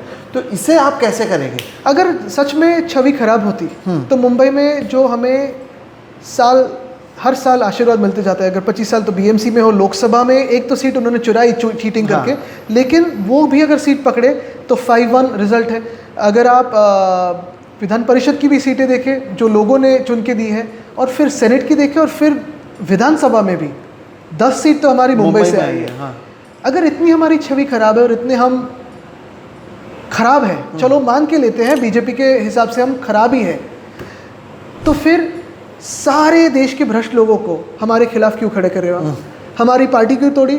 आज भी हमारे पार्टी का नेम और सिंबल लेके मेरे दादाजी का फोटो चुरा के आपको काम करना पड़ रहा है। 2-2 तोड़े हुए पार्टीज के गुट लेके आपको काम करना पड़ता है, पैसा बांटना पड़ रहा है, और ये सब करके भी पीएम साहब को तो आप लाओगे ही प्रचार में, लेकिन ये सब करके भी हिंदू मुस्लिम हो या जाति के झगड़े लगाओगे, आम इंसान के गले घोटोगे। अगर हम इतने खराब है तो हम पे बोलिए, हम पे वार कीजिए, बाकी को तो छोड़िए। लेकिन फिर इसका आप जवाब क्या देंगे? इनके पास मीडिया है, प्रधानमंत्री खुद, अगर आई वोंट बी शॉक्ड अगर म्यूनसिपल इलेक्शंस में भी ये प्रधानमंत्री को आई एम श्योर कि वो लेकर आएंगे, तो इसका जवाब शिवसेना, या फिर अब कहा जा रहा है कि शिवसेना एमएनएस साथ में आएंगे, वो इसका जवाब कैसे देंगे? अभी मैं पूछूंगा नहीं कि कल राज ठाकरे जी आकर गए थे, 3 घंटे क्या बात की, क्या खाना खाया, जैसा पारिवारिक एक अच्छा एक पारिवारिक मौका था जी। लेकिन इसका जवाब कैसे दोगे आप? देखिए, हम जवाब जो देना चाहते हैं वो जनता उन्हें देंगी जवाब, हम नहीं जवाब देंगे, जनता देगी जवाब। नहीं, लेकिन आपके 40 से ज़्यादा पार्षद चले गए, तो वो उन जगहों पर तो इम्पैक्ट होगा तो ना? भी उठते बैठते सोते जागते उनके सपनों में सिर्फ एक ही नाम आता है, उद्धव बाला साहब ठाकरे जी। भाजपा का जब यही चलता है, उद्धव बाला साहब ठाकरे, नाम चुरा के, इलेक्शन सिंबल चुरा के, दादाजी का फोटो चुरा के, जो उद्धव जी ने खींची हुई फोटो वही चुरा लेंगे। ये सब करके भी उनके सपने में कौन आते हैं? तो हम आते हैं। वोट चोरी के बारे में, ख्यालों में हम आते हैं। वो तो वोट चोरी के बारे में आप क्या कहते हैं? आपने कहा था जैसे हाइड्रोजन बॉम्ब आया था, आप भी निकालने वाले हैं, क्या प्रेस कॉन्फ्रेंस करने वाले हैं वोट चोरी पर? क्योंकि अगर इतनी सारी चीज़ें हैं और अंत में वोट चोरी की बात आती है, अभी तो आप चाह भी रहे हैं कि स्टेट इलेक्शन कमीशन जो है उसे लेकर चर्चा की जाए, सभी पार्टियां साथ में मिलकर। आप मानते हैं कि जो महाराष्ट्र असेंबली इलेक्शंस हुआ था उसमें वोट चोरी हुआ है? हमारा जो रिसर्च चल रहा है उसी के डायरेक्शन में पॉइंट कर रहे हैं कि वोट चोरी तो बहुत बड़े पैमाने पे हुई है। लेकिन आज भी मैं ज़्यादा कुछ नहीं कहूँगा, उचित समय पे आप भी सारी बातें जो भी कहो उचित समय पे सत्य बाहर आएगा। चलिए, मेरे आखिरी 2-3 सवाल हैं। एक, आपके 7 पैर पहले थे अब नहीं है, सदा सरवणकर, उनका एक बयान आया था बीच में, उन्होंने कहा, और वो सिद्धिविनायक ट्रस्ट पर भी हैं, यहाँ से चुनाव लड़े थे, वो हार गए थे, महेश शिंदे आपके जीत के आए थे, वहाँ से महेश सावंत, माफ़ कीजिए, तो उनकी ओर से कहा गया कि मैं विधायक नहीं होते हुए भी मुझे 20 करोड़ रुपए मिल रहा है, और जब मैं आपके पार्टी के विधायकों से बात करता हूँ वो कहते हैं हम विधायक होते हुए भी 2 करोड़ नहीं मिल रहा है। तो जब ये इमेज बनाई जाएगी कि अरे इन्हें चुनकर देते हैं फिर भी देखो काम नहीं हो रहा है, तो साइकोलॉजिकली तो ये सारी चीज़ें आपके खिलाफ है। नहीं, देखिए, इसमें डिफरेंस यही है कि जो ये कहते हैं ना मुझे फंड मिल रहा है या जो पैसा निकाल रहे हैं वो सब, वो उनके जा रहे हैं पॉकेट में जा रहा है, और ये लोगों को पता है, इसलिए तो चुनाव हार गए। जो हमें फंड मिलता है, जो भी मिलता अगर हो वो तो दिखता है, वो लोगों में ही है और वहाँ काम हो रहे हैं। तो ये बहुत अंतर है, ये एक विश्वास की बात होती है। और साफ तौर पे जिस पे विश्वास नहीं था और जिन्होंने घपले किए थे, घोटाले किए थे, उनको भागना पड़ा। उनको बिठाइए मेरे जैसे आपके सामने और आंखों में आंखें डाल के जवाब देने के लिए कहिए, भाग के जाएंगे। आपको मिलता है फंड या नहीं मिलता? जो हमारा एमएलए फंड होता है उतना मिलता है, लेकिन इनको जैसे 10 करोड़ 20 करोड़ इतना पैकेज उतना पैकेज वैसे नहीं मिलता है। आपको तो और इनका तो उसी पे हिसाब चल रहा है। अभी देखिए उनकी सोशल अपलिफ्टमेंट क्या क्या हुई, कोई पैसे के साथ आ रहा है, कोई गाड़ियाँ खरीद रहा है, कोई टेस्ला खरीद रहा है, कोई क्या खरीद रहा है, कोई होटल का नीलामी कर रहे हैं। लेकिन आपका तो ये भी हमने देखा था कि जैसे बीडीडी का समय था, आप वहाँ के विधायक थे, आपको भी बात करने देना चाहिए था, आपको वहाँ पर भाषण भी करने नहीं दिया गया था, जबकि एक तरीके से आपका प्रोजेक्ट था। और कई मीडिया चैनल्स ने, to be fair at least Marathi media channels ने ये बात को उठाया था। इसे आप किस तरह से देखते हैं कि ये वाली जो राजनीति है कि हमारे साथ नहीं है तो इसको बात मत करने दो, पूरा क्रेडिट ले लो? देखिए, दो स्तर पे है ये। पहली चीज़ तो अभी न्याय मंदिर में न्याय कब मिलेगा इस पे भी सारा आधारित है, क्योंकि देश में अगर आप कॉन्स्टिट्यूशनली माने जाए, पॉलिटिकली माने जाए, तो ये सबसे बड़ी केस है जो हमारी केस है, जो एक अपात्रता की है और एक सिंबल और नेम की है। ये दोनों केसेस ऐसे के ऐसे लागू होती है, एनसीपीपी भी, राइट। पिछले मुझे नहीं लगता 75 साल के इतिहास में जो भी पॉलिटिकली आपने देखा होगा, जो कॉन्स्टिट्यूशन आने के बाद भी जो इतिहास है, ऐसी केस कभी हुई होगी कि किसी के पार्टी को छीना जाए, किसी के नाम को छीना जाए, किसी के सिंबल को छीना जाए, और बिना इस्तीफा दिए हुए। उनको भी रिकग्नाइज कीजिए, हमें भी रिकग्नाइज कीजिए, सरकार चलाने दो, सबसे भ्रष्ट सरकार चलाने दो, और फिर चुनाव होके भी उसका निर्णय अभी तक नहीं आया। सुप्रीम कोर्ट का पूरा आदर करते हुए भी हम यही अभी उम्मीद करते हैं कि जल्द से जल्द न्याय मिले, क्योंकि बहुत बार ये होता है कि देखिए ना, कभी कभी ऐसे होता है कि स्ट्रे डॉग्स को सुओ मोटो हियरिंग मिल जाती है, लेकिन सबसे इंपॉर्टेंट कॉन्स्टिट्यूशनल केस को कॉन्स्टिट्यूशनल कोर्ट में अभी तक 3 साल हो गए, तारीख पे तारीख मिलते जा रही है। हाँ, मैं होपफुल हूँ अभी भी न्याय मिलेगा। और एक तरफ या दूसरी तरफ न्याय तो होना चाहिए, एक तो हम गलत है ना तो वो गलत है। नहीं, लेकिन वो क्या कहते हैं, अगर आप देखें तो ओपन शट केस क्या है कि जो भाग के गए हैं उनको सभी को उन्होंने गलत कहा। मैं यही कह रहा था एग्जैक्टली सभी को गलत किया मामले में। लेकिन वो क्या कहते हैं, ये सारी बातें कहने के अंत में कहते हैं इस्तीफा नहीं देना चाहिए था उद्धव बाला साहब ठाकरे को अपने पद से, और तो उस पर पूरा ठेकरा फोड़ दिया जाता है। तो आपको अब भी न्याय की उम्मीद लगाई जा रही है? बिल्कुल है। इस्तीफा हमारी नैतिकता थी, इस्तीफा हमारा साफ दिल था। दूसरी की कुर्सी छीन के हम नहीं बैठ सकते। गद्दारों के जो एक सर्कस चल रही थी वो देख के हम नहीं बैठ सकते। लेकिन दूसरी तरफ अभी जो केस बड़ी हुई है, अगर आप देखें जो बहस हुई, जो आर्ग्यूमेंट्स हुए, सारी जो आर्ग्यूमेंट्स हैं यही कहते हैं कि न्याय तो भी कभी भी होना ज़रूरी है, ओवर ड्यू है, लॉन्ग ओवर ड्यू है। और यही उम्मीद करता हूँ कि अभी ये नवंबर में, 12 नवंबर को अगली, क्योंकि देखिए एक बात है कि ऐसे सरकार सस्पेंडेड एनिमेशन में यानी 2 पार्टीज चल नहीं सकती। कोई सही कोई गलत तो होना चाहिए, एक तो गलत होगा। कर दो। हाँ, या तो आप गलत हैं या वो गलत हैं, लेकिन वो हो नहीं पा रहा। और दूसरी स्तर पे जो आपने कहा ना कि ये जो बातें हैं अभी जो फंड्स की हो, ये सब ये इसी का नतीजा है ना। जो राजनीति ऐसे कीचड़ बन चुका है, पता है कीचड़ में ही कमल खिलता है, लेकिन इतना कीचड़ कैसे कर सकते हैं? लेकिन फिर ये होगा ना कि एक डर ये बन जाता है लोगों में, जैसे जब आप महाराष्ट्र में थे तब केंद्र की सरकार आप लोगों को पैसा नहीं देती थी, लेकिन अब आप मुंबई में आ जाएंगे तब भी आपके फंड को रोका जाएगा। बिल्कुल, लेकिन एक डर है आप लोगों में। तभी भी हमारी सरकार मोस्ट पॉपुलर थी, तभी भी हमारे सीएम पहले 3 में आते थे। हाँ। और तभी भी हम अपने हिसाब से ठीक करते थे। जब बीएमसी में उद्धव जी ने पहली जब रेन संभाले थे, जब 1997 में, तब 600 करोड़ के डेफिसिट में बीएमसी थी, और तभी से लेकर 2022 तक फिक्स डिपॉजिट हमारा 92,000 करोड़ का सरप्लस था। और सिर्फ ऐसे रखा नहीं था, हर एक बजट में आप देखें तो हर एक प्रोजेक्ट को लिंक किया गया था।